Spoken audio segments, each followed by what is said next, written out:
'Twas the night before Christmas. Narrated by Rieman. 'Twas the night before Christmas, when all through the house not a creature was stirring, not even a mouse. The stockings were hung by the chimney with care, in hopes that St. Nicholas soon would be there. The children were nestled all snug in their beds, while visions of sugar plums danced in their heads. And Mamma in her kerchief, and I in my cap, had just settled down for a long winter's nap. When out on the lawn there arose such a clatter, I sprang from the bed to see what was the matter. Away to the window I flew like a flash, tore open the shutters, and threw up the sash.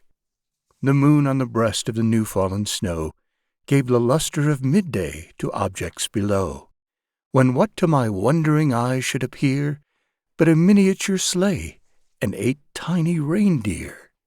With a little old driver so lively and quick, I knew in a moment it must be St. Nick.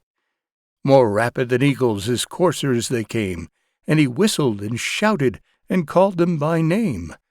Now Dasher, now Dancer, now Prancer and Vixen, on Comet, on Cupid, on Donder and Blitzen, to the top of the porch, to the top of the wall, now dash away, dash away, dash away all.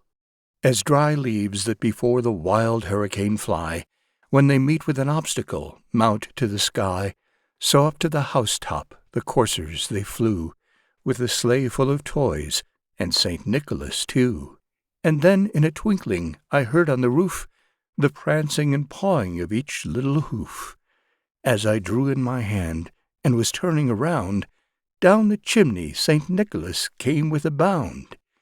He was dressed all in fur from his head to his foot, and his clothes were all tarnished with ashes and soot.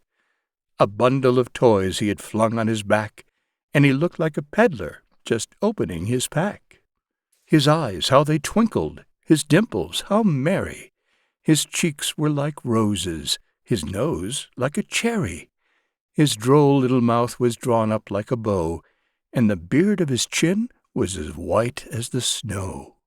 The stump of a pipe he held tight in his teeth, the stump of a pipe he held tight in his teeth, and the smoke it encircled his head like a wreath.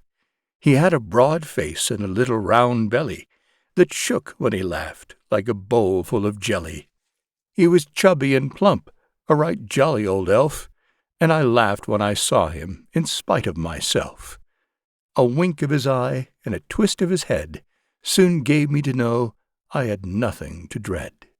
He spoke not a word, but went straight to his work, and filled all the stockings, then turned with a jerk, and laying his finger aside of his nose, and giving a nod, up the chimney he rose.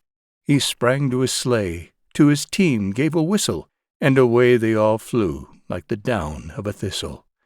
But I heard him exclaim, ere he drove out of sight, "Happy Christmas to all, and to all a good night."